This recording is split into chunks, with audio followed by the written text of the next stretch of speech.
And now it's time for Mob Talk Radio with your host, Jeff Canarsie.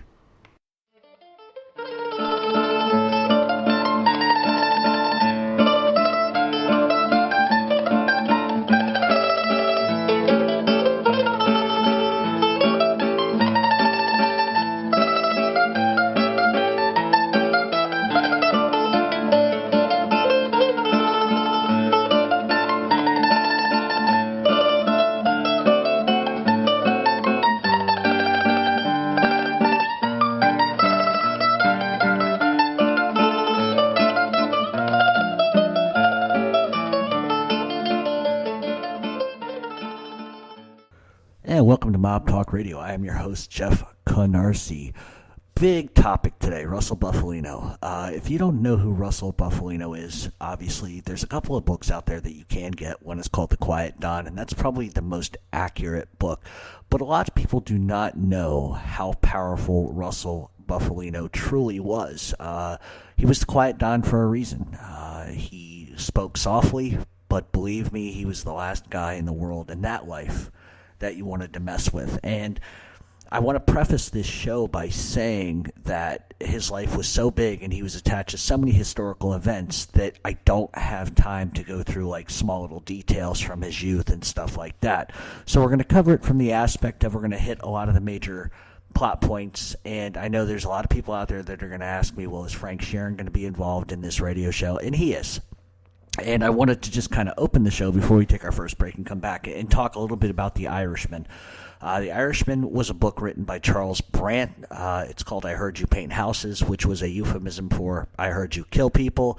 The book is about Frank Sheeran, who was a South Philly Irish tough guy who fought in World War II in Sicily and in Germany. He was a part of a special brigade that pretty much didn't take any prisoners, and they just killed whoever they came across. Frank Sheeran worked for Jimmy Hoffa for a long time, and he also worked directly for Russel Bufalino. And it has been long speculated that Frank Sheeran is the one who, in fact, murdered Jimmy Hoffa in suburban Detroit, which I happen to believe is absolutely unequivocally the truth. The FBI has come out since that book has been released and verified almost every single facet of information that Frank Sheeran gave on his deathbed.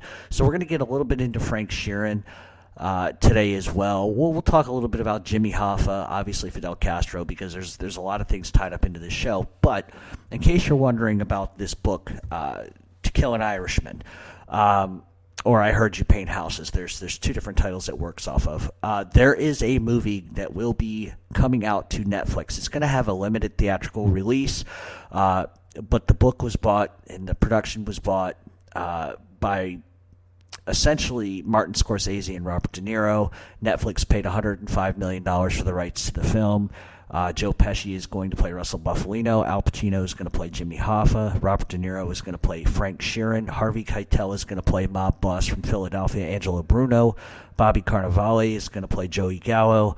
Martin Scorsese is going to be at the helm. It's going to be a terrific movie. I think anytime you can coax Joe Pesci out of retirement, that's a good thing. So it's going to be a good book. There has been a little bit of backlash from your wannabe journalists, and that person knows who I'm talking about because that's what he is.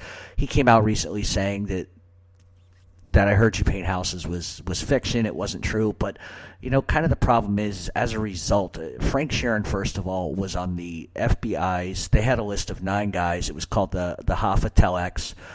And Frank Sheeran was at the top of that list with 8 other people as highly suspected in being involved in the Jimmy Hoffa murder. If you read the book, you find out how Jimmy Hoffa was murdered, and we'll talk about that a bit today just to give a couple of extra little facets into this story. But this all really leads back to Russel Bufalino. You can tie Frank Sheeran to the Joey Gallo hit. You can tie Russel Bufalino, Carlo Gambino to the Joe Colombo hit. So there's a lot of interesting different movements when it comes to Russel Bufalino. He was definitely not he was not your, for a lack of better terms, your Carlo Gambino, your John Gotti. He was not that kind of guy.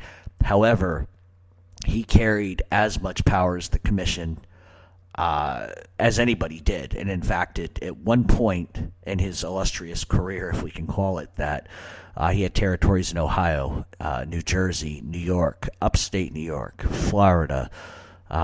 He had a lot of territories in a lot of different places. He was really good friends with Carlos Marcello, good friends with Sam Giancana. But I think out of the when you think of in terms of John F. Kennedy, because according to what I've been able to find out, Russel Bufalino was definitely had something to do with the theory or the conspiracy theory of John F. Kennedy being killed by the mafia. He apparently enlisted Frank Sheeran to carry the weapons that were going to be used from rural Detroit into Indiana by plane. So there's that. But like I said, the FBI was able to corroborate essentially like 99.9% of all the facts that Frank Sheeran gave on his deathbed. He did pass lie detector tests as well. As a result, he told the FBI which car the Hoffa was in when they drove him to the house in suburban Chicago to kill him. And they found his hairs and DNA in the car. So for the most part, it may not have happened 100% of the way Frank Sheeran said it did, but the order came from Russel Bufalino. And whereas, like I said, it may not have happened like, A, B, C, D, and E in that order. The FBI is in agreement that he is telling the absolute truth and that there may have been one or two other little things that were involved, but it is believed widely that Frank Sheeran told the unequivocal truth. So we're going to talk about Russel Bufalino, and like I said, for people that are looking for a step-by-step today of Russel Bufalino was born, he died, you're not exactly going to get that because I've got to hit on the big things, and a chunk of the time is going to obviously be spent on his relationship with Jimmy Hoffa, his relationship with Frank Sheeran, Operation Mongoose, which was the CIA plot to kill Fidel Castro, because Russel Bufalino was deeply involved in that as well. So keep it right here. We'll be back and we'll get right into Russel Bufalino.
It was because of the reason why the commission meeting was held was because of the dumb shit that Carmine Galante had done, and Vito Genovese was not helping them either.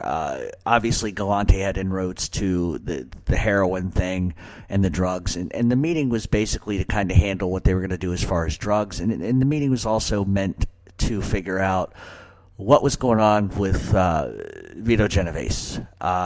He was a nutcase. He'd killed Anastasia, had gone after everybody, was trying to take power by force. And so the mob was really trying to get together to find out what the best way of doing that was. And so this meeting was held on Joe Barber's property. Bufalino was in charge of ordering food, catering the event, finding hotels for the people coming out of town. And as we know, the police raided the house, and a lot of people got arrested. But because of that, Joe Barber's reputation really was ruined, which ended up kind of forcing him to retirement in 1958. Now, one of the interesting facets, and a lot of people don't talk about this in general, is that there is a couple of theories as to someone dropping a dime that this meeting was taking place. A lot of people like to blame Carlo Gambino for that. A lot of people, I think Joe Bonanno had everything to do with that. I can't prove it, obviously, but the idea that just some smart cop sees Cadillacs and decides to follow him home and then makes a call to the state police and there's a raid, it just, that's a little preemptive to me. I don't believe any of it, and I think that was Joe Bonanno's way of trying to control things. I think Joe Bonanno knew he was in trouble. And it was shortly after that he faked his kidnapping and the disappearance and all of that good stuff. So, eventually the mob would get even with Bonanno for that, and they would get even with a lot of people for that. But Joe Barber's really the guy that took it in the ass on that one, and unfortunately his reputation was ruined, and at that point he did have to step down. And as a result of him stepping down, Russel Bufalino becomes the boss. In 1959, Barber ends up dying, and the commission votes to install Bufalino as the official boss. So Bufalino took over from 58 to late in 59, and then the commission came along and says, okay, we're going to go ahead and make him the official boss of the family. Bufalino, at that point, becomes almost invisible, and the reason why he becomes invisible is that he realized early on that to be seen was bad, to be heard was bad, and so he essentially goes underground. He became low-key, cunning. He was a rational man. He disguised his power and influence. He never flaunted his wealth. He never built huge houses. He just essentially remained in the shadows. He learned from his predecessors that the best thing in the world that he could do in order to stay at the top for as long as he could was just not to be seen. And so many people, fast forward to the 70s, the 80s, and 90s and beyond, just don't seem to understand that being at the forefront is not a good idea. And that's one of the things that Bufalino did, and that's one of the reasons why Bufalino was able to acquire so much power and really, to remain in power for the rest of his life. In 1963, Joe Valachi rats on the entire mob at the Senate. I think it was the Kefauver Senate Commission hearings, and he essentially told the committee that Russel Bufalino was the boss of the Northeastern Pennsylvania crime family. So at that point, everybody's on the record. The government knows who everybody is. And rather than to come out and simply fight the charges, Bufalino just opted to remain silent and not say a thing, which was his standard. That was his standard that he lived by his whole entire life. In 1959, Bufalino is one of the organized crime figures that's involved in what was called the Cuban Project. It was also nicknamed as Operation Mongoose. And what that was it was a covert CIA operation. It began in 1960 under Eisenhower. Then in 61, John F. Kennedy authorized it. And essentially, Operation Mongoose was a program designed to cover, designed to overthrow Fidel Castro and the communists, which was the prime target of JFK. That's the one thing he really wanted to get done. He wanted Cuba to be a democratic state, but then after the failure of the Bay of Pigs invasion, that became a problem for Kennedy. The Bay of Pigs didn't work. He wanted Castro out, so he decides that perhaps maybe the best thing to do is to remove Castro by cutting his head off, essentially, and bringing in democracy. The U.S. government at the time wanted a revolt by the people of Cuba so that it could become a democratic nation, one that would be easier for the U.S. to deal with, less a threat. But it wasn't going to be one of those things where the people would rise, the people would have the uprising themselves. There was something that needed to be done to cut the head off the snake, essentially, and that's what the U.S. government wanted to do at the time. The CIA had a bunch of different plans in place. One of them was that there was an exploding cigar, and there were pills, and there was poisonous gas. There's a whole bunch of these little cartoonish type of ideas they had. But the reason why the CIA goes to the mafia in the first place is because the CIA knows that the mob is pissed because Castro ousted them from Cuba, which meant that the casinos that they owned were gone. For a long time, Meyer Lansky, Lucky Luciano, and all of these guys had casinos in Cuba. There's a great book by T.E. English, I can't remember his name, but T.J. English, called Havana Nocturne. If you go out and get that book tells the whole story about Cuba in detail. So the mob has set up shop in Cuba. It's a huge moneymaker for them. They had Batista in their pocket, and the problem is that the minute that Fidel Castro came in, they lost billions. So the hope is that if the CIA goes to the mafia and says, look, here's the deal. If you guys can help us get rid of this bastard, you can have your casinos back, we'll leave you alone. So there's an incentive for the mafia to get involved at that point. So with the incentive, the idea that they could possibly do something from the government and get them off their back, especially after Apalachin and all of this other crap that's gone down in Apalachin, it sort of makes sense to them. And the point man between the mafia and the CIA was Johnny Roselli.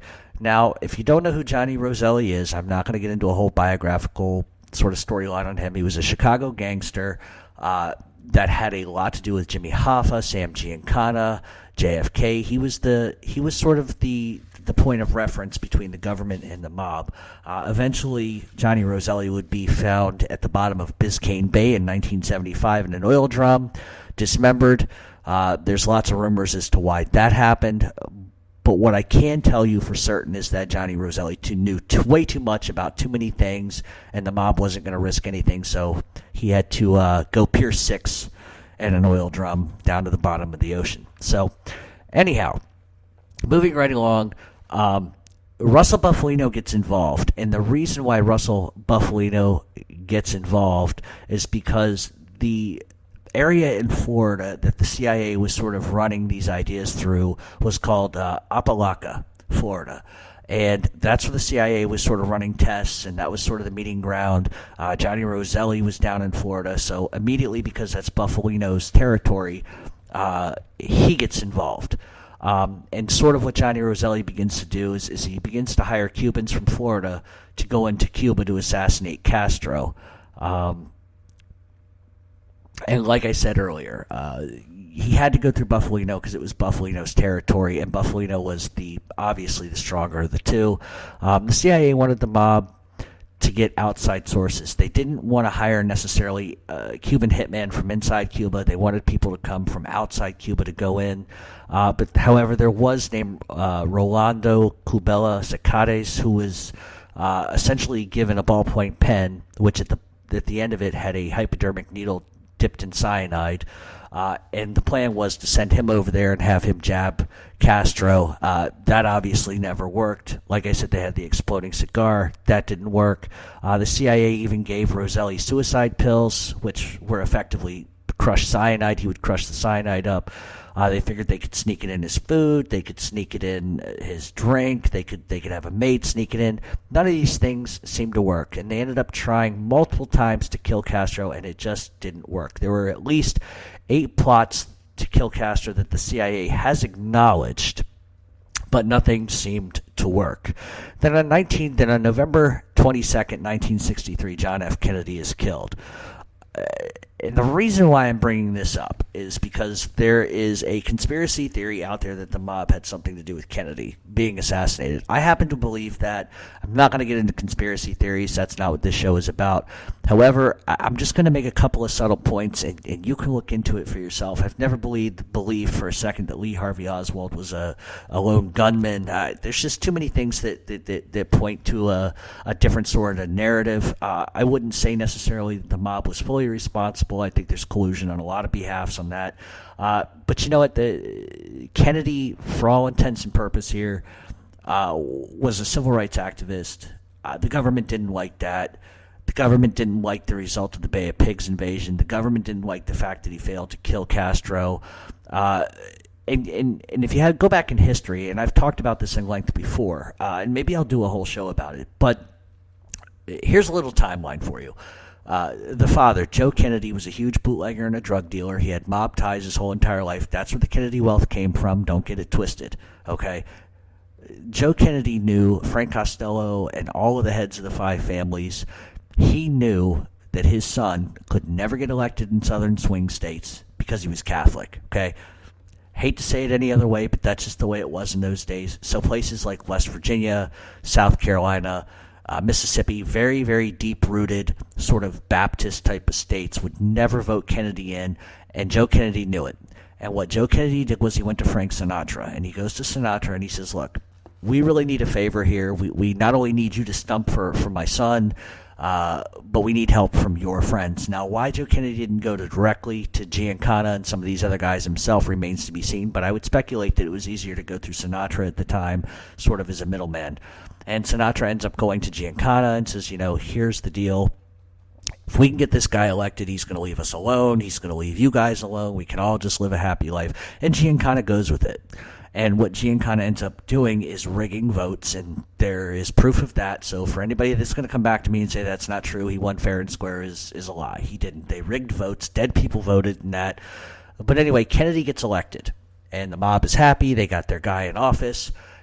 And suddenly something very strange happens, because not only is the mob providing hookers for Kennedy and really good-looking women, especially Giancana, is he takes his brother Bobby and has Bobby attack the mob. And all of a sudden it becomes this sort of idea of we need to take down organized crime. And that was a problem, because not only did the mob get this fucking guy elected, but now he sicks his little brother who won't shut up and is naming everybody and their mother who's in the mafia.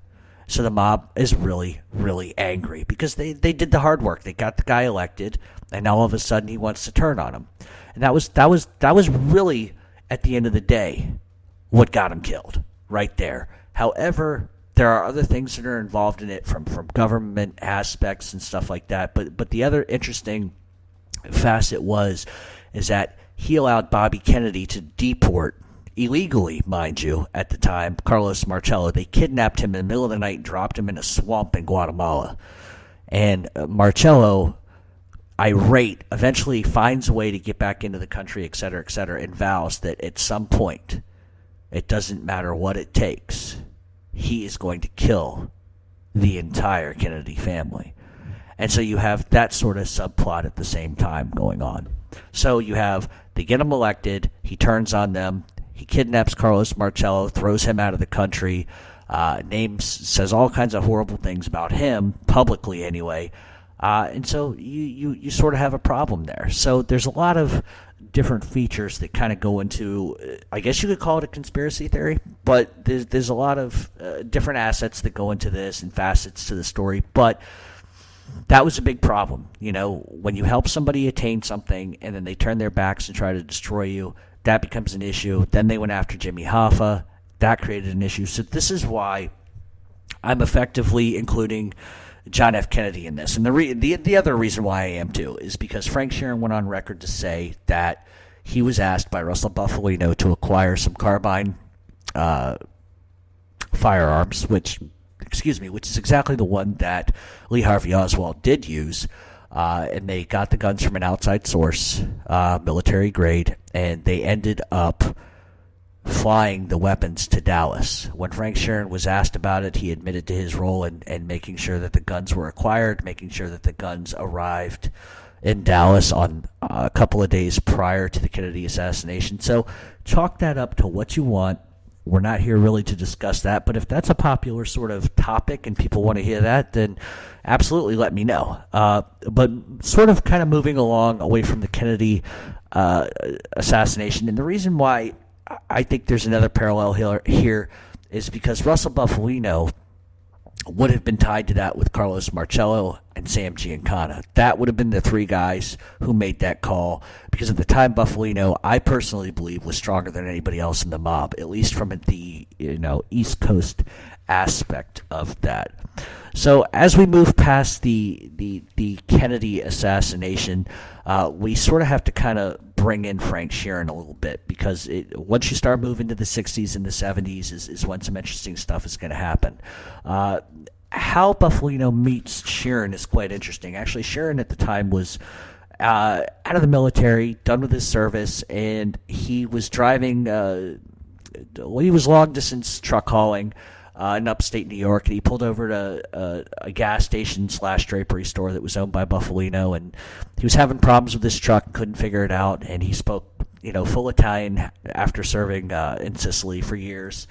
And this old Italian man walks out and kind of asks him what's wrong with the car or whatever, and Frank explains in Sicilian that it could be this, could be that. And the interesting thing is Bufalino was a master mechanic, so he knew what was wrong with the truck immediately, helps him fix it, and that's sort of how they meet each other. And it sort of becomes this endearing, lifelong relationship where Sheeran does a couple of small things here and there in the beginning.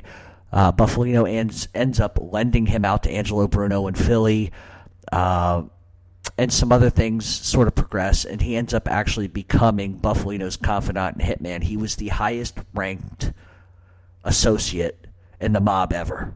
He knew things and participated in things that no associate ever has. The FBI said that they could not believe that an associate got that close, and Russel Bufalino was on record saying that it was a shame that Frank Sheeran wasn't Italian, because he would have made one of the best mob bosses ever, probably because of his brutality and just his sheer ability to get things done and keep his mouth quiet.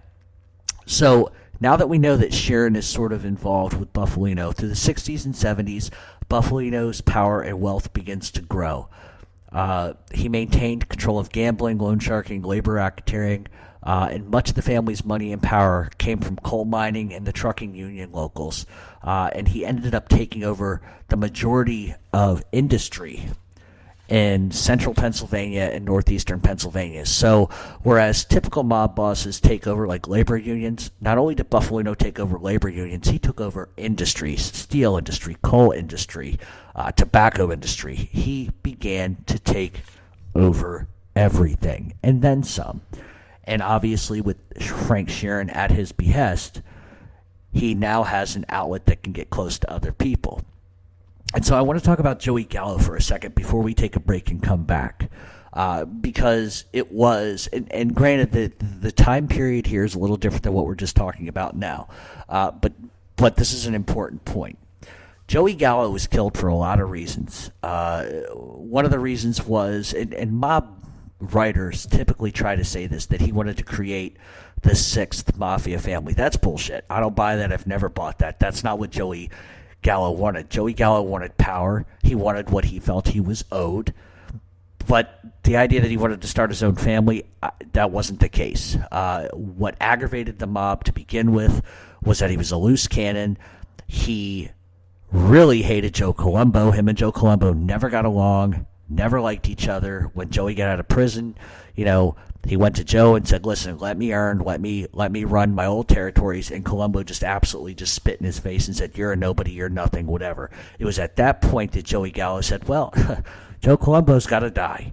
It was good for the mob when they wanted Joey Gallo to kill Albert Anastasia, which is what he did.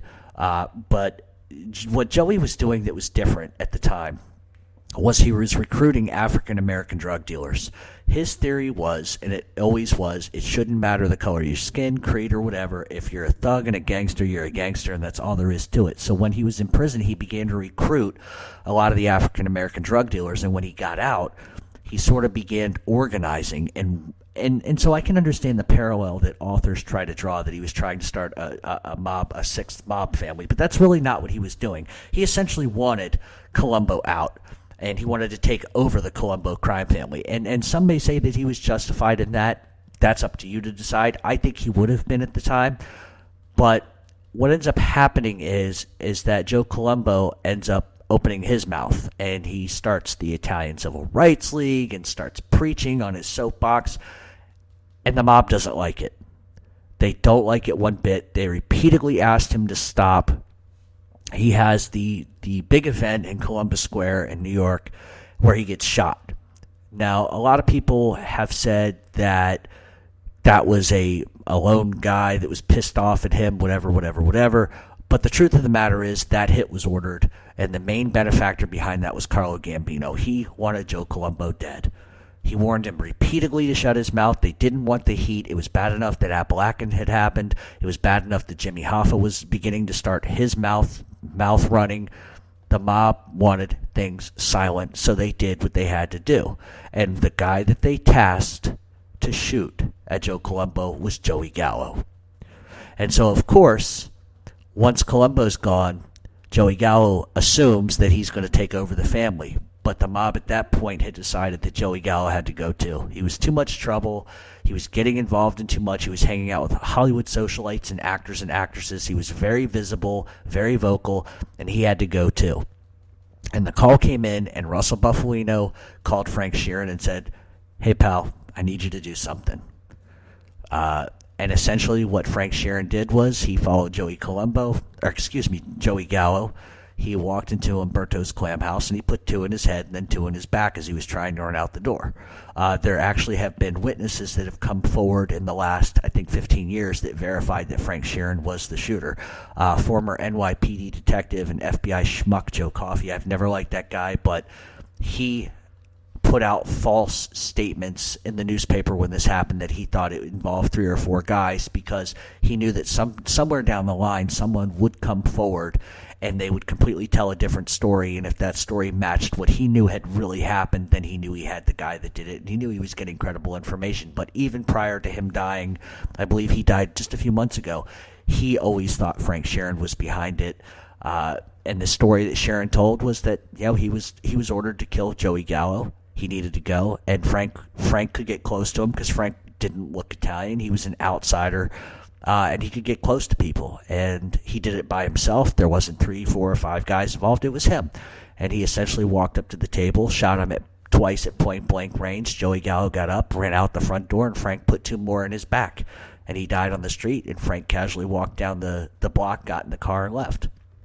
So at every turn in this historical reference of Joey Gallo, JFK, Operation Mongoose, Frank Sheeran is somehow involved. He necessarily wasn't involved in Operation Mongoose, but he was involved in some of the dialogue that was getting back to Bufalino. So he acted as a buffer between Roselli and Bufalino. So now that we know that Sheeran's involved, and we know his ties to Bufalino, it's going to get a little more interesting. And the reason why it's going to get interesting is because now Jimmy Hoffa is going to start rooting his ugly head, and that's going to start. And the reason why that parallels to Russel Bufalino is because Russel Bufalino was the one who ordered that Jimmy Hoffa be killed. Stay tuned. We'll be right back.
And we're back on Mob Talk Radio, and what we were talking about was Russel Bufalino and the period between the 60s and 70s. During that time period, he also begins to dump money into real estate, legal enterprises, sort of establishing himself as not just a racketeer, but someone who can invest wisely in businesses. In 1974, he begins to expand in upstate New York.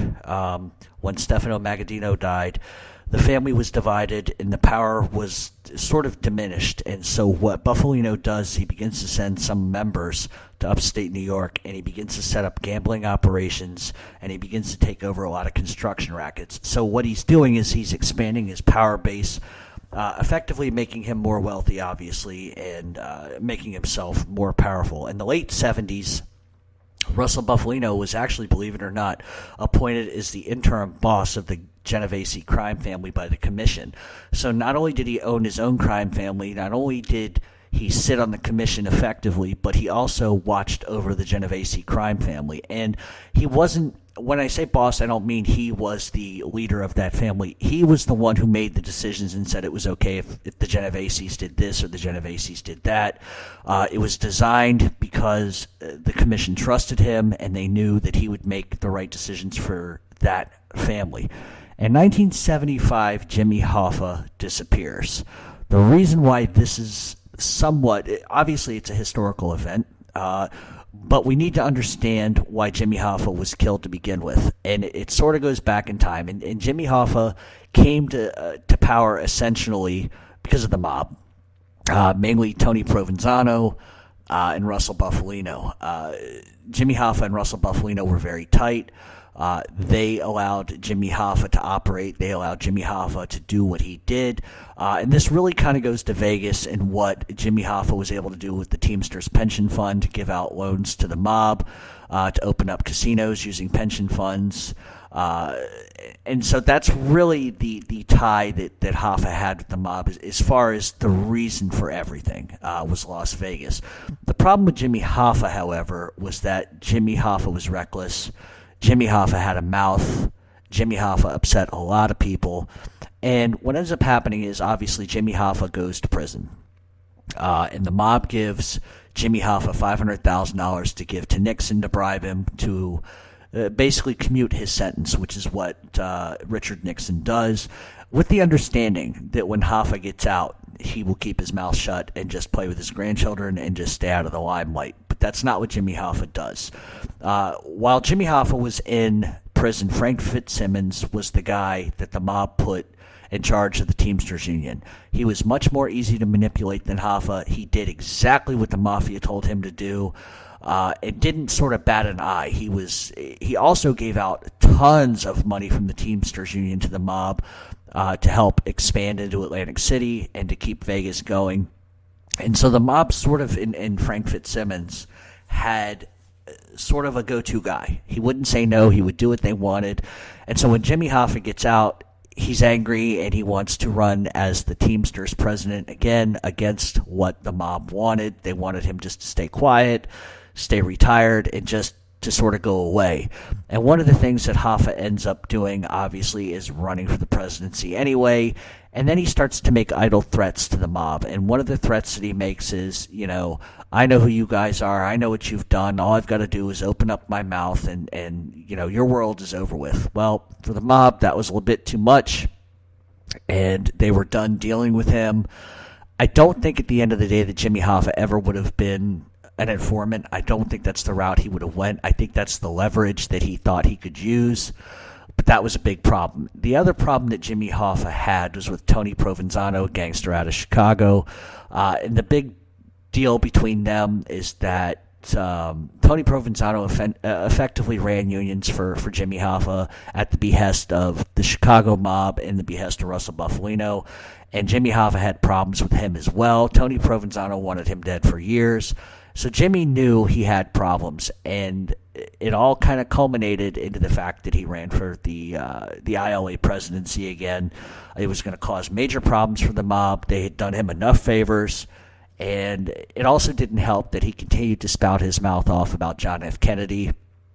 Because even going back in time a little bit, Hoffa had a huge beef with Bobby Kennedy. He wanted the Kennedys dead. Giancana wanted the Kennedys dead. The mob wanted the Kennedys dead. So along the historical lines here, especially the timeline, you can kind of see why Jimmy Hoffa was biting off more than he could chew at this point. Not only did they get him out of prison, but they wanted him to just shut up, and he wouldn't do it. And essentially, Russel Bufalino gets to the point where he's had enough. He doesn't want to deal with Jimmy Hoffa anymore, and he knows that the only way they can get to Hoffa, because Hoffa didn't trust anybody at this point, was to use Frank Sheeran. Now, over time, what Russel Bufalino had done is he had allowed Frank Sheeran to be Jimmy Hoffa's essential bodyguard, and what Sheeran did was he effectively killed people who obstructed the unions.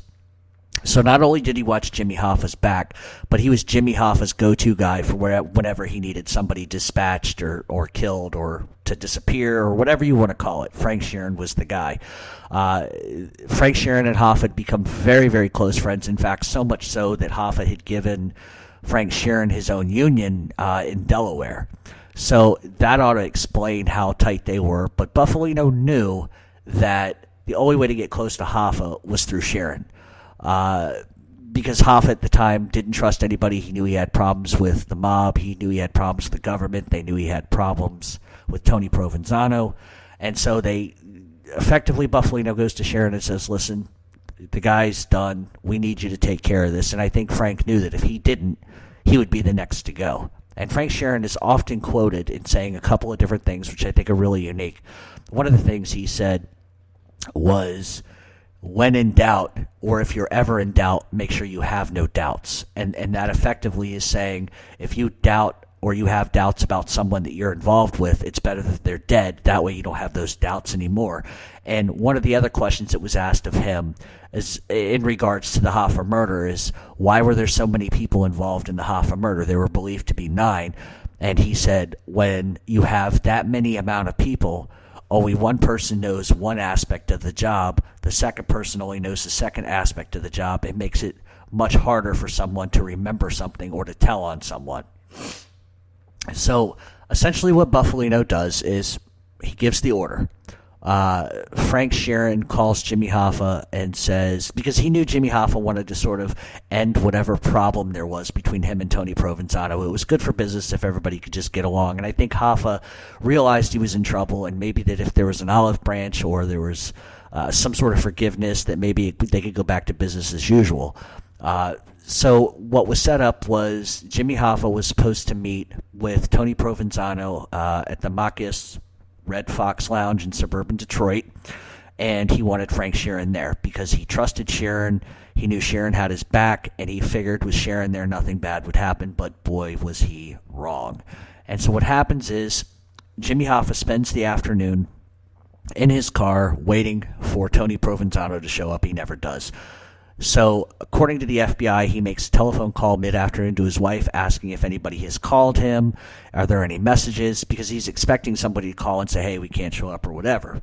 And what ends up happening is his wife tells him there were no calls. Frustrated, he hangs up the phone. He goes back to the car, and all of a sudden Frank Sheeran pulls up in the car with, I believe, Tony Andrada and a couple of other guys.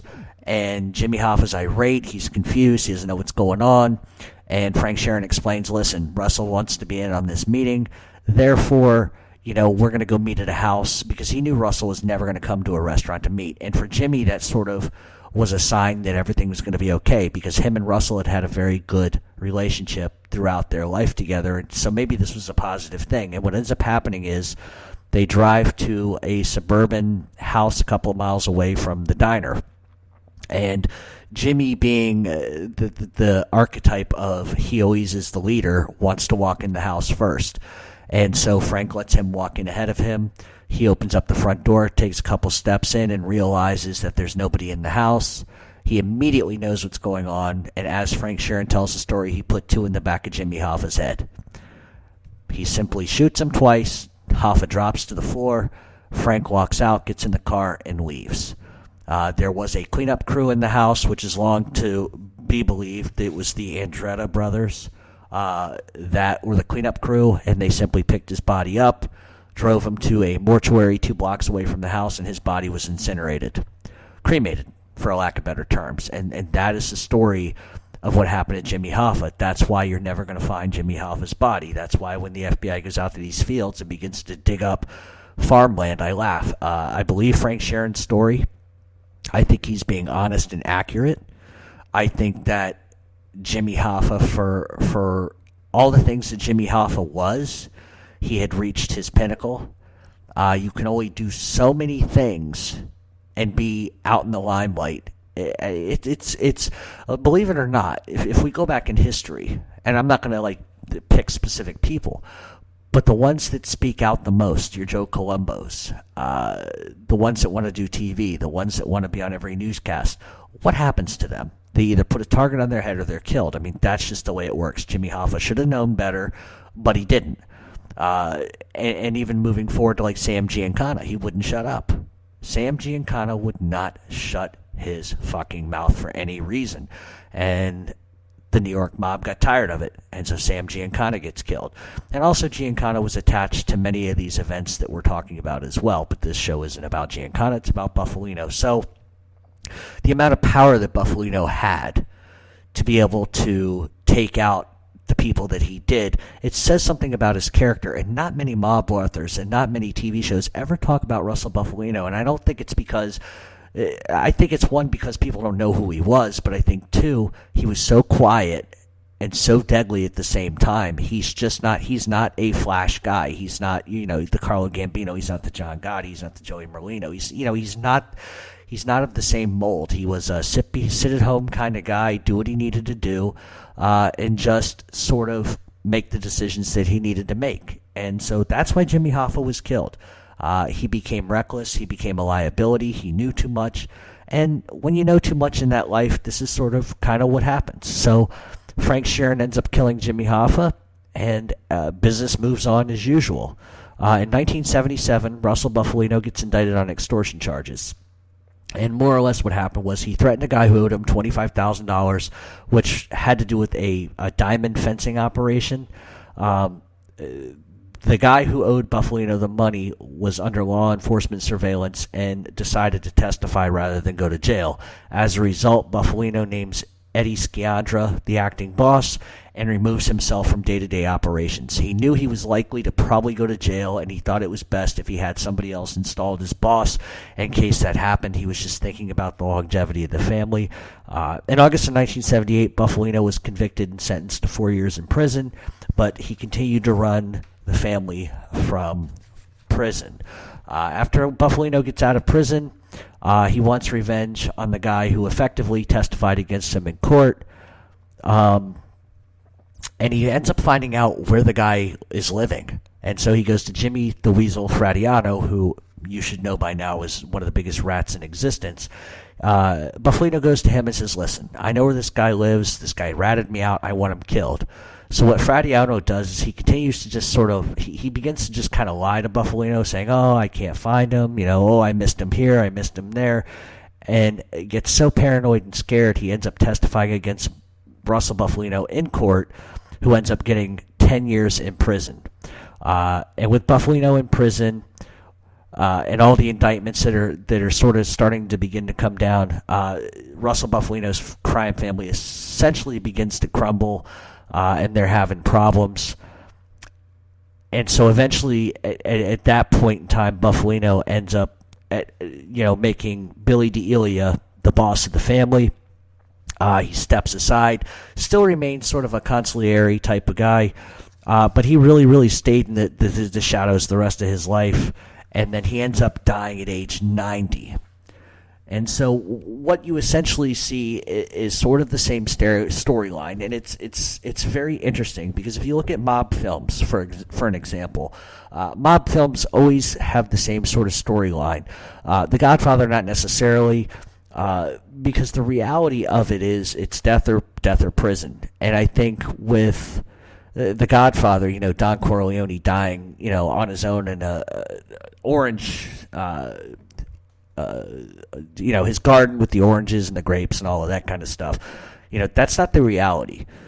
The reality is that you have a run for as long as you do. If you're lucky, you never spend a day in jail, but it ends in jail or death. That's how it usually ends. So for Russel Bufalino to live into his 90s, only do about 14 years in prison, and remain in control effectively for 40 years is a really, really good run. Not only that, but he was attached to some of the more violent things that happened in history, and he was attached to some of the biggest things in history itself. And an interesting side story to this, and I wrote an article over on our blog, which is called the Mob Talk Radio True Crime Blog. I told a story about Al Martino, and I think I'll retell it here because it's a good story. Go back to The Godfather. The story is that obviously Al Martino is playing a character named Johnny Fontaine. Johnny Fontaine's kind of down on his luck. He really wants this movie role. It'd be good for his career, but the Jack Waltz character, which essentially could have been any Hollywood producer at that point in that time in history, won't give it to him. And the reason why he won't give it to him is because the Johnny Fontaine character is screwing one of his high-paid starlets.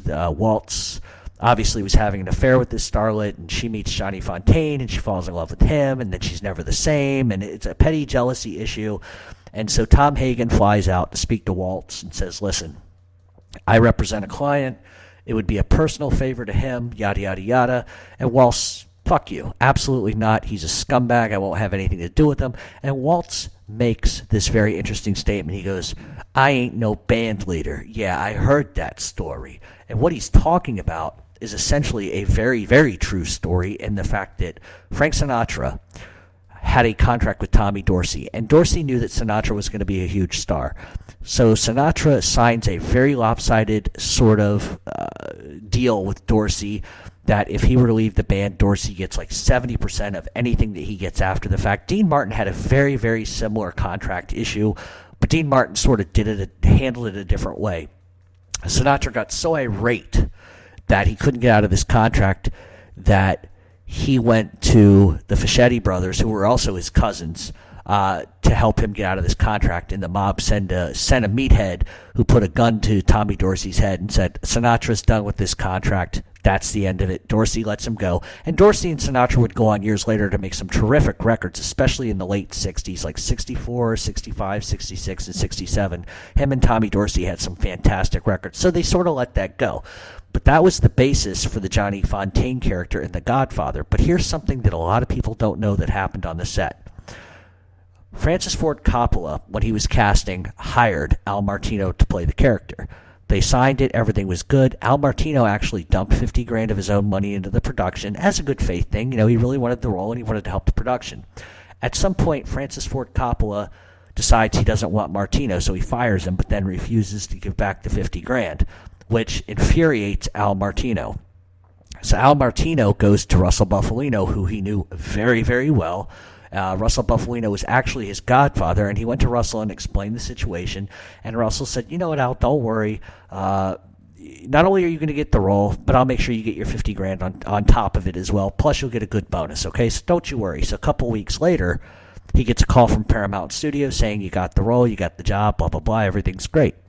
So when he shows up on set, Francis Ford Coppola won't even talk to him. He forbids the other actors to even associate with him. He makes the actors sit in one part to eat, one part of the studio to eat, and he makes Al Martino sit somewhere else way away from them. And Al didn't give a shit because he got the role, he didn't care. But Marlon Brando saw what was going on and ended up eating lunch with him every day and trying to infuriate Coppola even more. He would drive Al Martino to and from the set every day, and they hung out and became friends. In fact, Coppola hated Martino so much for what he did that any time he shot Martino, he shot him from the side or the back. He did not want to give him any face time on camera. That's how irate he was at the idea. But here's something else that nobody knows. Russel Bufalino made a call to Paramount and said, this is Russell. Al Martino's in this film. I don't want to hear another word.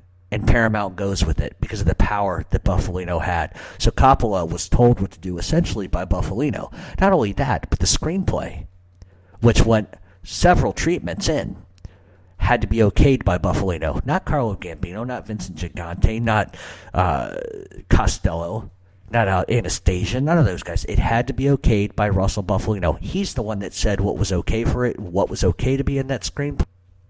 screenplay. So he's the one that allowed or disallowed the information. Francis, you can say this. Francis, you can't say that. The other thing is that every single part of the labor that was involved in the shooting of that film was all arranged by Italian labor unions, Teamsters. So Bufalino controlled not only the screenplay, but he controlled what was seen in the film, what wasn't seen in the film. He controlled who was in the film, and he controlled the labor union that did the work on the sets. So to say that Bufalino didn't have any power is absolutely insane. And by the way, this story came direct from Al Martino's mouth. This is not like a article that you're going to see in the paper. This isn't something you're going to see in a book. This came literally from Al Martino's mouth. And where I got it from doesn't matter. But the point is that Bufalino had absolute power. And even going back to The Godfather for a minute, one of the things, if you look at the special features, and Francis Ford sits and talks, and, I didn't want to do a second Godfather. I really didn't like the first one. The studio was going to fire me every other day. They fought me tooth and nail about Al Pacino. That's not true. That's not true. The mob had no problem with Al Pacino. What the issue is that Francis Ford Coppola had no control over what was being shot, what was being said. And in fairness to him, from an artistic point of view, I can totally understand his frustration. But up until this point, there had never been anything truly made like this that was that close. And so I can understand his frustration in not being able to do it the way he wanted to. But the studio didn't have a beef necessarily with Al Pacino. It's that Francis Ford had a beef with Al Martino being on set. He had a beef with being told what was acceptable in the screenplay and what isn't.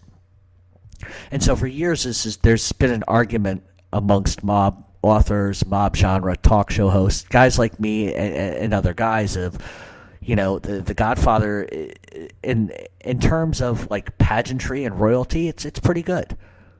But from a street perspective, it's not even close. And so all these years later, after hearing this story, I can kind of look back and laugh a bit and say, yeah, the mob they wanted it told a certain way. They put their curvature on it. It's like a curveball. They're only going to let a certain amount of things be seen, be heard, and be shown. Marty Scorsese didn't have that problem in Goodfellas. I know that there were conversations between some serious people and him about certain aspects of events, but he wasn't controlled in the respect that, say, Mario Puzo and Francis Ford Coppola were. And pretty much the backdrop for The Godfather really was taken from Joe Bonanno's book, from Joe Bonanno and the Joe Bonanno crime family. That's where a lot of that storyline sort of came from. The archetype or the molding of the characters and the story sort of came from Joe Bonanno's frame of mind, which is also hilarious when you look at it too, especially when you consider that Joe Bonanno said repeatedly, drugs, bad, we would never sell drugs. People that sell drugs are bad people, dangerous people, not our business. And Don Corleone has that line of, hey, I wish you well in your business adventure, but that's a dangerous business for us. That's all bullshit. Come on. We've talked about that a million times. They were knee-deep in the heroin trade, always have been, always will be. And that's just the reality of it. So it's a double standard. But it's interesting now that I tell you this, and you can actually go back and kind of watch the film now and go, oh, okay, I see here. The Bufalino and them didn't want this portion of it being told. So I think it would be interesting historically to look back and look at the original draft, see exactly what was taken out, because I bet you there was some really interesting stuff that was taken out. And The Godfather covered a lot of the historical implications. They covered the Cuba thing. So it's all inclusive and it's interesting.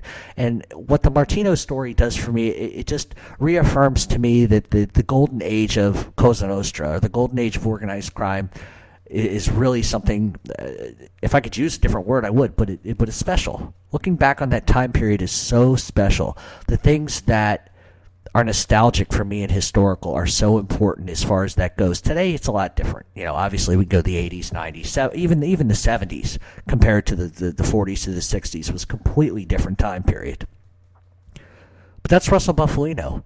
He was powerful, enigmatic, strong, but quiet.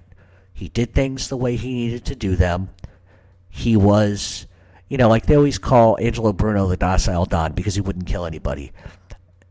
But yet you look at Bufalino and everything that he did the ends always sort of justified the means. I'm not making, like I said, I never make an argument for murder, accepting or not accepting it. But what I'm saying is the ends always justified the means. And he wasn't Nicky Scarfo, or Nicky Scarfo just did whatever he needed to do for almost pleasure at some point. But as you move through history and decades down the line, they're probably never going to mention Bufalino in the same sentence as a John Gotti or a Joey Merlino or a Vincent Gigante. Because these people made themselves, in the end, out in front and center, and that was their prerogative. This guy sat back, did what he had to do, had an incredibly long life, and he was involved in some of our country's biggest conspiracies, murders, and in many ways shaped the way that the country is run in certain aspects of economics in New York and stuff like that. When you control the unions, you control everything. So that was Russel Bufalino. Now, you can go out and get his book. There's a book called The Quiet Don. It's a pretty good book, but nobody has really done an all-inclusive book. There's not a lot known about his childhood other from his teenage years up until he died. And believe me, I wish I could sit here for 3 hours and talk about him, because there's some stuff that I left out that I think is very paramount to who he was. But I think if you're going to take anything out of this whole entire radio show, is that he was relatively unknown by outsiders. He was probably one of the most powerful men in this country in organized crime, more powerful than Giancana, more powerful than Gambino at the time. But yet, because of his intelligence level and because of the way he conducted himself, the commission would go to him and say, what do you think about this? Is this a good idea? And he would offer them his advice or his suggestion. He's the only guy I know of that ever sat on the edge of the seat in the commission, ran his own crime family, oversaw another crime family, and had open territories in Florida and Ohio, New York, and everywhere else. Because in those days, Florida was run by the Trafficante crime family, and Florida was always considered a little bit open. But this guy had crews, and this guy had territory all over the United States. And I don't think, really, if you look at the Gambino crime family and some other crime families, I don't think they had as much territory as this guy did. And the only reason why you're given that much to begin with, or allowed to have that much, is because of your power and prestige and how you conduct yourself. And so for my money, maybe when I put out these lists of greatest mob bosses of all time, maybe I did it wrong. I think he's one of the greatest. He's certainly one of the smartest. You always got to judge a guy how smart he is by how he's able to avoid everything. The guy was caught, Apalachin, arrested. Apalachin comes out publicly and says he's a boss, and he still was able to conduct business and stay off the radar for as long as he did. Guy did 14 years, lived for 91 years, controlled part of the commission, controlled many territories, controlled not only his family, but another family had crews in Jersey as well. So maybe when the record books close, maybe somebody will note him at the top. He probably should be. That was Russel Bufalino. I hope you enjoyed the show.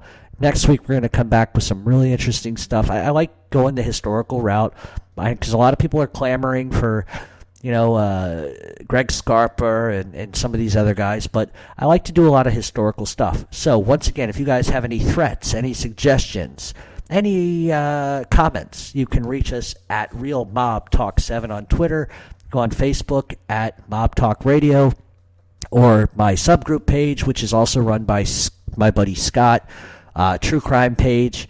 He does a lot of different things. He covers the mob, serial killers, and mass murderers and stuff like that. So if you guys have any comments, questions, hatred, threats, whatever it is you might have, just drop us a line. We'll answer any sort of questions you might have. And also, hey, if you got ideas or you want us to cover a certain guy or a certain person in the mob, let us know and we'll try to get to it. Enjoy Labor Day weekend. It's very important that you enjoy something this weekend. I've enjoyed doing the show. I wish it could have been longer because there's a lot of other stuff I really wanted to cover. And maybe, maybe down the line, here's what we'll do. Instead of coming in for an hour, maybe we'll do like a 3-part show where 3 hours, cover one guy for 3 hours, take calls and stuff like that. So let me know what you guys think. So have a great weekend, and go out and get that book, Quiet Don, The story about Russel Bufalino. It's a good read. Oh, and Charles Brandt, I Heard You Paint Houses is an excellent book. The movie's coming out, I believe, in 2019. So go out and get the book, read it, and enjoy reading history for yourself. That's what it's all about, is history. And there's a huge difference between, me giving you my perspective on it versus reading it for yourself and drawing your own conclusions. Because I think you have to draw your own conclusions. It's a very important part of this business that I'm involved in is, you can read a story, but when you read the story, then you got to go further out. You got to find evidence, and you've got to find court documents to sort of back it up. Because not every story is 100% accurate. That's just the bottom line.